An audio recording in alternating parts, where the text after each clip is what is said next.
Selamat datang di channel saya Serangga Gatal. Jangan lupa di subrek, like and share. Mimin doakan semoga kita sehat semua. Oke, kita mulai. Aku sangat penasaran. Jenderal Hachet Palace Master berbalik dan terkekeh. Xing Huo Sun Yi itu hanya memiliki kekuatan seperti itu setelah berkultivasi selama 500 miliar tahun. Tapi sekarang, sudah berapa lama alam ilusinya menjadi begitu hebat? Apakah karena Xing Huo tidak menemukan guru yang baik untuk putranya di masa lalu? Baginya untuk meningkat begitu banyak dalam waktu sesingkat itu, kemampuan pemahamannya harus tinggi. Tetapi bahkan jika dia tidak memiliki guru yang baik, dengan kemampuan pemahaman yang memadai, dia seharusnya tidak terlalu lemah bahkan jika dia berkultivasi sendiri. Penatua Dongbo, dapatkah Anda mencerahkan saya? Haha. Raja Xing Huo hanya tertawa di sampingnya. Jenderal Hachet, Anda hanya bisa mengatakan bahwa Penatua Dongbo memang seorang kultivator yang memiliki pencapaian tertinggi dalam hukum dan misteri mendalam Dao of Mirage dalam sejarah. Pemahamannya tentang alam ilusi sangat menakjubkan. Di bawah bimbingannya, pemahaman putra saya tentang alam ilusi telah meningkat.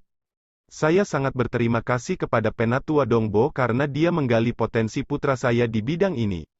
Haha, ini adalah keputusan yang tepat bagiku untuk datang ke konvensi bintang ini. Jenderal Hachet Palace Master jelas meminta Sue Ying, namun Raja Xing Huo mengambil inisiatif untuk campur tangan. Tapi raksasa primal chaos lainnya mengikutinya. Apa lelucon? Guru agama imitasi hati, kepala istana Jenderal Hachet, Raja Xing Huo. Mereka adalah tiga terkuat yang hadir di tempat kejadian dan berdiri di batas alam primal chaos. Mereka dapat dengan mudah membantai mereka yang berada di kekuatan pagoda bintang tingkat ketujuh. Dan bahkan ketika bertarung melawan mereka yang memiliki kekuatan pagoda bintang tingkat 8, mereka benar-benar bisa menekan mereka. Sebagian besar akan mati setelah beberapa gerakan. Status mereka sebanding dengan ahli persatuan bintang pagoda tingkat ketujuh. Akibatnya, bahkan Jenderal Surga Cahaya yang sangat arogan dan yang lainnya tidak memotong. Mereka hanya tersenyum.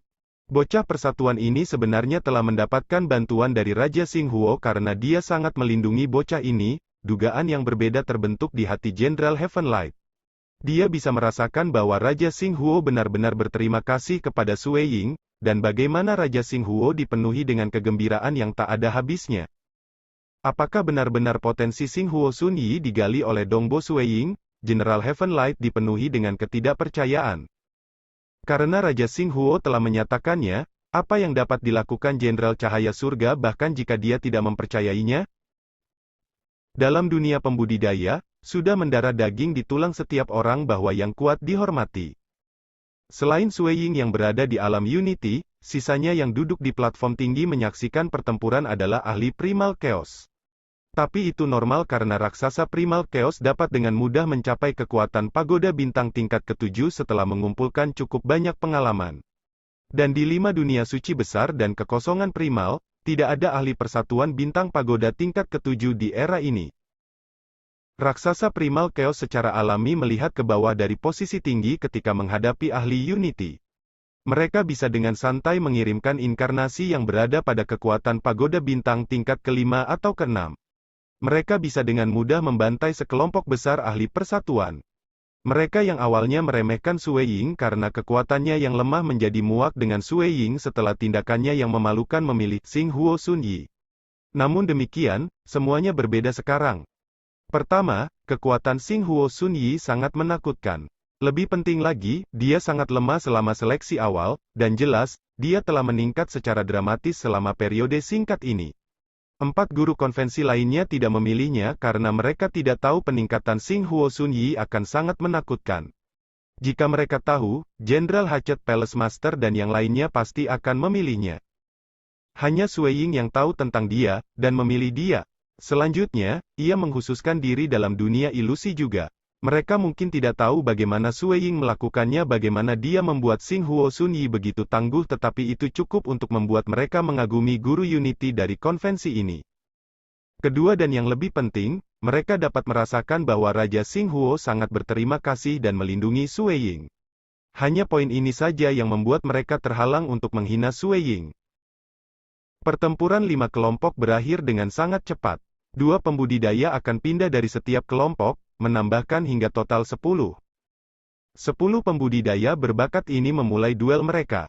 Masing-masing dari mereka harus bertarung dalam 9 pertempuran, dan 5 pembudidaya teratas akan ditentukan. Saat ini, setiap pertempuran sangat penting. 200 yang dipilih dari seleksi awal konvensi bintang tidak akan dianggap sebagai anggota inti meskipun bergabung dengan 6 tempat suci besar. Mereka paling banyak akan diperlakukan sebagai murid biasa. Hanya 10 terakhir yang akan menjadi inti dan dipelihara dengan upaya penuh oleh Tanah Suci. Hong gelombang. Riak dari pertempuran berfluktuasi dalam platform pertempuran sepanjang 50.000 km. Kemenangan untuk Changqiong Tianyun. Karena setiap orang akan bertarung dalam 9 pertempuran, akan ada total 45 pertempuran. Pertarungan ini relatif lebih seru karena setiap orang memiliki bakat dan kemampuan pemahaman yang tinggi. Banyak dari teknik mereka yang cukup mendalam, menyebabkan para penonton menonton dengan penuh semangat. Xing Huo Sun Yi, kemenangan. Xing Huo Sun Yi berdiri di panggung pertempuran. Dia tidak bergerak. Sampai sekarang, dia telah memenangkan 5 pertempuran. Pertarungannya adalah yang paling brilian dari semuanya karena dia akan berdiri di posisi aslinya setiap pertempuran, dan akan melepaskan dunia ilusinya terlebih dahulu. Bahkan mereka yang bisa melawan alam ilusi akan melemah karenanya. Jika dia menampilkan penjara dunia, dengan total 6 lapis penjara dunia turun dan menumpuk pada musuh, sebagian besar lawan tidak dapat berjuang keluar dari batasan ini dan dengan mudah dipaksa keluar dari platform pertempuran. Dia dengan mudah memenangkan semua 5 pertempurannya begitu saja. Alam ilusi yang begitu menakutkan. Teknik restriktifnya lebih mengerikan. Bahkan mereka yang memiliki kekuatan pagoda bintang tingkat ketiga tidak dapat berjuang keluar dari batasannya. Para pembudidaya berbakat yang tidak dipilih menyaksikan pertempuran dengan keterkejutan yang tak tertandingi. Dia hanya berada pada kekuatan pagoda bintang tingkat kedua 10.000 tahun yang lalu, namun dalam sekejap mata, dia menjadi begitu tangguh. Penatua Dongbo sangat luar biasa dalam mengajar murid. Para pembudidaya berbakat yang merasa Sui Ying tidak adil dalam pemilihannya sebelumnya, sekarang merasa bahwa metode pengajarannya terlalu sulit dipercaya. Aku sudah mencari bantuannya sebelumnya, namun mengapa aku tidak banyak berkembang? Siapa yang bisa kamu salahkan karena kamu bukan seseorang yang berkultivasi di alam ilusi? Benar, Penatua Dongbo berspesialisasi dalam dunia ilusi kan? Kami sama sekali bukan ahli di dunia ilusi. Apakah kalian semua putra Raja Xing Huo? Mengapa Penatua Dongbo melakukan yang terbaik saat membimbing kalian semua? Banyak pembudidaya berdiskusi satu sama lain. Iri, tidak peduli apa, mereka harus menerima pandangan jauh ke depan Sui Ying dan kemampuannya yang luar biasa dalam mengajar murid. Xing Huo Sun Yi akhirnya pindah. Dia sekarang menghadapi seseorang yang disebut Kang Yong, seorang ahli bentuk kehidupan yang kosong. Dia menampilkan gaya kedua dari seni mutlak yang diciptakan Sui Ying, Mirage Annihilation. Dia bahkan dipaksa untuk melepaskan 3 pemusnahan Mirage berturut-turut pada saat yang sama sebelum melukai Kang Yong, memaksa pihak lain untuk mengakui kekalahan. Ke-45 pertempuran berlangsung tanpa henti. Itu adalah pertempuran terakhir. Konvensi bintang telah mengatur pertempuran jauh sebelumnya, dengan sengaja menempatkan pertempuran antara Changqiong Tianyun dan Xing Huo Sun Yi sebagai yang terakhir. Mereka berdua telah memenangkan semua 8 pertempuran mereka sebelumnya, dan pemenang dari pertempuran ini akan menjadi pemenang dari semua 9 pertandingan, dan juga tidak diragukan lagi adalah peringkat pertama dalam pertempuran yang menentukan konvensi bintang ini. Sebenarnya, mereka berdua tidak diragukan lagi akan ditempatkan di 5 besar dan pasti akan dibina sebagai anggota inti. Namun demikian, mereka dipenuhi dengan semangat juang. Hong gelombang, Changqiong Tianyu berdiri di sana. Tubuhnya berotot, dan awan hitam menggulung bergerak di sekitar tubuhnya. Jelas, orang bisa melihat betapa kuatnya tubuhnya. Pemuda Xing Huo Sun Yi berdiri di sisi lain platform pertempuran. Auranya tersembunyi, membuatnya tampak seperti pemuda biasa tanpa ancaman. Tiba-tiba, lapisan cahaya putih redup muncul dari permukaan tubuhnya. Cahaya putih redup ini menyelimuti seluruh platform pertempuran dalam beberapa saat. Ini mulai. Guru agama tiruan hati, Kepala Istana Jenderal Kapak, Raja Xing Huo, Cahaya Surga Umum, Leluhur Ular 5 Kilau, Sui Ying dan yang lainnya yang berada di platform tinggi juga memperhatikan pertempuran ini. Mereka tidak terlalu peduli dengan pertempuran sebelum ini, tetapi pertempuran terakhir ini adalah yang paling penting di seluruh konvensi bintang. Ini adalah pertempuran sengit antara Chang Qiong Tianyun dan Xing Huo Xunyi. Keduanya tidak mengalami kesulitan saat bertarung di 8 pertarungan sebelumnya. Tubuh Chang Qiong Tianyun adalah tirani. Itu dianggap langka di antara mereka yang berada di level yang sama. Keterampilan ofensif pertempuran jarak dekat sama-sama sengit dan kejam, dan setelah dipandu oleh Jenderal Hachet Palace Master dan yang lainnya, tubuh dan keterampilan ofensif pertempuran jarak dekat sebanding dengan ahli pagoda bintang tingkat kelima. Tetapi pada saat yang sama, dia memiliki kelemahan yang mencolok, yaitu keterampilan gerakan tubuhnya yang lemah. Dalam pertempuran sebelumnya, banyak pembudidaya bisa mengungguli dia dalam kecepatan. Dan karena kelemahan mencolok inilah yang membuat kekuatannya secara keseluruhan tetap pada standar level keempat. Saat menghadapi lawan lainnya, Chang Qiong Tianyun memiliki waktu yang mudah langsung menyerang dari jauh. Dia akan mengirimkan tinjunya. Bahkan jika itu adalah serangan jarak jauh, itu cukup untuk mengalahkan lawan. Tapi sangat disayangkan bahwa ini tidak berguna melawan Xing Huo Xunyi. Alam ilusi budidaya kuno Xing Huo Xunyi sangat luar biasa. Chang Qiong Tianyun mungkin bisa melawannya, tapi dia akan terganggu, menyebabkan kekuatannya mengalami penurunan. Lebih penting lagi, Mirage Annihilation sangat kuat. 3 pemusnahan Mirage yang ditumpuk cukup untuk merusak kekuatan hidup Chang Qiong Tianyun. Banyak Mirage akan menyelimuti Chang Qiong Tianyun, memaksanya untuk menghancurkan mereka dengan marah. Tetapi bahkan saat dia mendorong Fata Morgana terpisah, itu masih akan merusaknya. Lebih penting lagi, Fata Morgana mampu membatasi dia. Serangan jarak jauhnya tidak bisa memecahkan Fata Morgana, dan keterampilan bertarung jarak dekat tidak membuatnya mendekati Xing Huo Xunyi. Akibatnya, dia dikonsumsi oleh pihak lain selama pertempuran ini. Istirahat, istirahat. Chang Qiong Tianyun dengan keras meraung. Dia dengan gila menyerang Fata Morgana yang membatasi.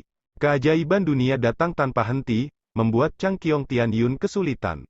Dia sesekali akan mengirim serangan, mengulurkan tangannya untuk menyerang Xing Huo Xunyi. Namun saat itu, Fata Morgana baru akan turun. Xing Huo Xunyi berhati-hati. Di bawah serangan ingar-bingar, Chang Qiong Tianyun dapat dengan mudah memaksanya untuk mengaktifkan harta pelindungnya hanya dengan satu serangan. Dia akan kalah saat itu. Tubuhnya terlalu kuat. Xing Huo Xunyi juga merasa itu melelahkan. Mirage Annihilation adalah jurus terkuatnya, dan paling banyak dia hanya bisa membentuk 3 Fata Morgana dunia. Hanya dengan begitu itu hampir tidak bisa melukai pihak lain. Tubuh itu benar-benar menantang surga. Karena itu, Xing Huo Xunyi tetap waspada selama pertempuran. Dia tidak membiarkan Chang Qiong Tianyun mendekatinya. Chang Qiong Tianyun mirip dengan binatang buas. Dia tidak berani membiarkan tubuhnya menjadi terlalu besar karena itu akan mengurangi pertahanannya. Pertahanannya adalah yang terkuat hanya ketika dipertahankan pada bentuk tubuh yang biasa. Dia juga akan mengulurkan tangannya sesekali untuk mencoba dan menyelinap dalam beberapa serangan. Setelah waktu yang dibutuhkan untuk menyeduh secangkir teh, kekuatan hidup Chang Qiong Tianyun telah habis, memaksanya untuk tidak mau mengakui kekalahan. Aku sudah kalah, Chang Qiong Tianyun berpikir, di masa depan, saya harus memikirkan cara untuk meningkatkan kecepatan saya. Di masa lalu, dia memusatkan seluruh perhatiannya pada seni absolut, 12 Calamity Cosmos Body. Ini adalah seni mutlak milik sistem budidaya prajurit terkuat. Seni absolut ini bertujuan untuk mendapatkan tubuh pertahanan terkuat yang tidak akan hancur setelah menderita 10.000 bencana. Semakin ekstrim dia melunakkan tubuhnya, semakin kuat pertahanannya. Bahkan ayunan tangannya yang biasa akan menghasilkan kekuatan yang besar. Hanya kecepatannya yang kurang. Jenderal Hachet Palace Master, General Heavenlight, Elder Dongbo, dan yang lainnya telah mengatakan sebelumnya bahwa mengolah sistem lain akan memungkinkan saya untuk menutupi kelemahan ini. Chang Qiong Tianyun berpikir. Periode 10.000 tahun itu terlalu singkat. Dia membutuhkan waktu lebih lama untuk berkultivasi. Selama dia bisa menutupi kelemahannya ini, dia akan bisa mencapai kekuatan pagoda bintang tingkat kelima. Chang Qiong Tianyun, aku tidak menyangka tubuhmu bisa mencapai tahap yang begitu hebat. Terpuji. Xing Huo Xunyi memang mengagumkan dari pihak lain. Ayahnya, Raja Xing Huo, selain terkenal karena apinya, juga terkenal karena tubuhnya yang berdaging di antara mereka yang berada di tingkat ke-9. Akibatnya, tubuhnya juga sedikit lebih kuat dari biasanya karena sistem budidaya garis keturunannya. Tapi dibandingkan dengan Chang Qiong Tianyun, dia jauh kurang. Dia tahu Chang Qiong Tianyun pasti memiliki seni mutlak yang hebat, tapi jadi apa? Dia, Xing Huo Sun Yi, dapat dengan mudah memperoleh banyak seni absolut.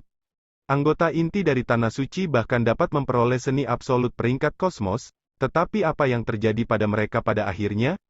Mereka masih harus berkultivasi dalam seni ini sendiri. Saya lebih mengagumi Anda karena Anda meningkat pesat dalam 10.000 tahun yang singkat ini.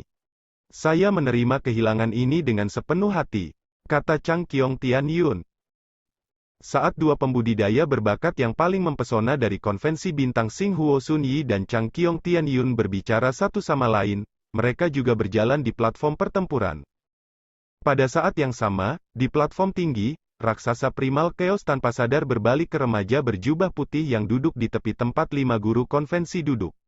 Mereka tahu bahwa kali ini, nama Sui Ying pasti akan tersebar di antara para raksasa primal Chaos karena penampilannya yang brilian. Masih banyak pertanyaan yang belum terjawab. Bagaimana Sui Ying bisa membuat Xing Huo Sun Yi berkembang begitu cepat dalam waktu 10.000 tahun yang singkat dengan latar belakangnya yang luar biasa? Meningkatkan peringkatnya dari peringkat 3.600 dalam pemilihan pendahuluan Star Pagoda menjadi peringkat pertama selama pertempuran yang menentukan. Itu benar-benar tak terduga. Dongbo Sui Ying. Suara dingin datang dari samping. Sui Ying berbalik ke arahnya. Leluhur ular 5 kilau tetap dingin, meskipun tatapannya ke arah Sui Ying sedikit berbeda. Selamat. Xing Huo Sun Yi yang kamu pilih telah menjadi peringkat teratas kali ini. Itu semua karena kemampuan pemahamannya yang luar biasa. Sui Ying langsung tertawa. Dia mengerti bahwa leluhur ular 5 kilau jarang mengambil inisiatif untuk memberi selamat padanya. Setelah leluhur ular 5 kilau selesai berbicara, dia terus melihat ke bawah. Lebih dari 200 pembudidaya berbakat saat ini sedang pulih. Beberapa dari yang terluka parah sedang disembuhkan oleh para ahli yang diundang oleh organisasi konvensi bintang. Secepatnya, mereka mulai memasuki pagoda bintang satu demi satu. Uji coba pagoda bintang akan dimulai. Pertunjukan pertempuran yang menentukan, dan 2 pertunjukan mencoba pagoda bintang serta kinerja mereka sendiri selama 10.000 tahun mencari bantuan dari para guru konvensi, dan banyak alasan lain akan digunakan oleh 5 guru dari konvensi sebagai faktor. Para guru akan menggunakan faktor-faktor ini untuk memilih 5 pembudidaya. 5 ini bersama dengan 5 pembudidaya peringkat teratas selama pertempuran peringkat akan menambahkan hingga total 10 pembudidaya. 10 ini dapat memutuskan tanah suci mana yang ingin mereka masuki. Selanjutnya, mereka akan menjadi anggota inti dari tempat suci juga. Karena hanya ada 200 pembudidaya, waktu yang dibutuhkan mereka semua untuk menyeberangi pagoda bintang singkat. Hanya ada 3 pembudidaya yang berhasil melewati pagoda bintang tingkat keempat kali ini, Xing Huo Sun Yi, Chang Qiong Tianyun, dan Kang Yong. Ada 169 yang berhasil melewati pagoda bintang tingkat ketiga. 28 sisanya telah melewati level kedua. Dongbo, persiapkan dirimu dengan baik. Dalam 10.000 tahun, kalian semua harus memberikan ceramah Dao. Saat semua orang mulai pergi, Raja Xing Huo, Sui Ying, dan Master Balai Langit yang ingin tahu terbang berdampingan. MN. Sui Ying juga merasa cukup riang. Dalam 10.000 tahun berikutnya, dia hanya perlu memilih 1 orang. Meskipun daftar nama ini signifikan, kesulitannya tidak besar. Pada saat itu, dia akan memberikan ceramah umum Dao bersama dengan 4 guru konvensi lainnya. Ini dianggap sebagai peluang besar bagi para pembudidaya yang lebih lemah. Setelah ceramah Dao diberikan, konvensi secara resmi akan berakhir. Setidaknya aku tidak mempermalukan kuil surga kekosongan besarku selama konvensi ini, pikir Sui Ying. Dia memiliki senyum di wajahnya.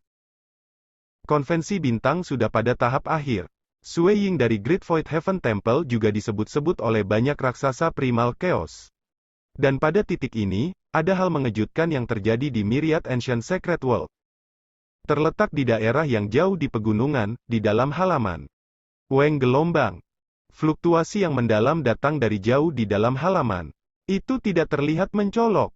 Namun demikian, seluruh halaman telah berubah menjadi reruntuhan tanpa suara. Beberapa batu dan tanaman pegunungan di sekitarnya juga runtuh dan layu. Gangguan yang dibuat kecil, tetapi ini hanya menunjukkan bahwa kekuatan telah sangat terkendali. Pria bertanduk emas berambut perak, Guki, berdiri di dalam halaman yang hancur. Sosoknya saat ini telah terbelah menjadi 100 bagian. Potongan-potongan ini sudah menyatu kembali menjadi humanoid, meskipun ada cahaya hitam di atas tubuhnya yang retak. Cahaya hitam ini menyebar terus-menerus. Ada juga lubang yang mencolok di dadanya. Guki memegangi lubang dadanya sambil menatap ke depan. Saat ini ada sosok di depan.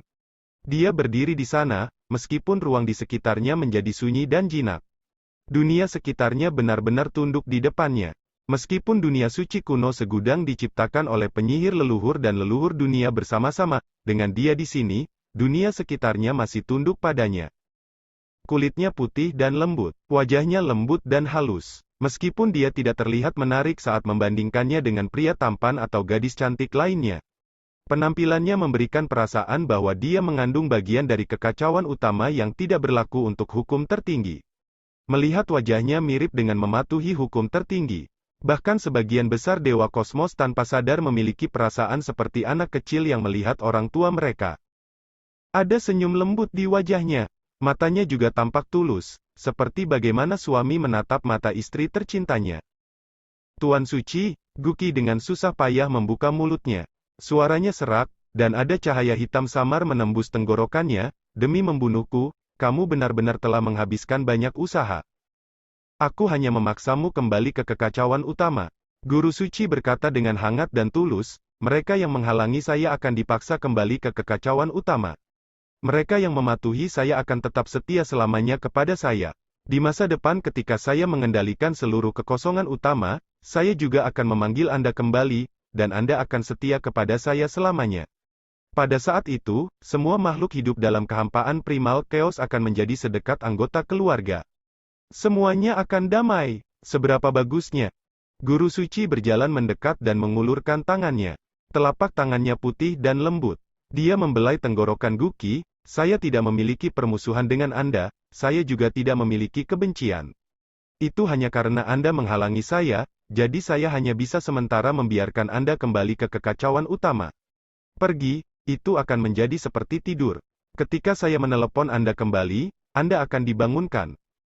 Guki ingin mundur, tetapi cahaya hitam sudah melilit tubuhnya. Tubuhnya mulai mengeras, dan bahkan mulutnya tidak bisa lagi bergerak. Panggil saya, hanya berdasarkan Anda dan Anda ingin mengendalikan seluruh kekosongan primal? Guki mengendalikan kekosongan untuk mengeluarkan suara. Seluruh kulitnya secara bertahap berubah menjadi batu giok hitam.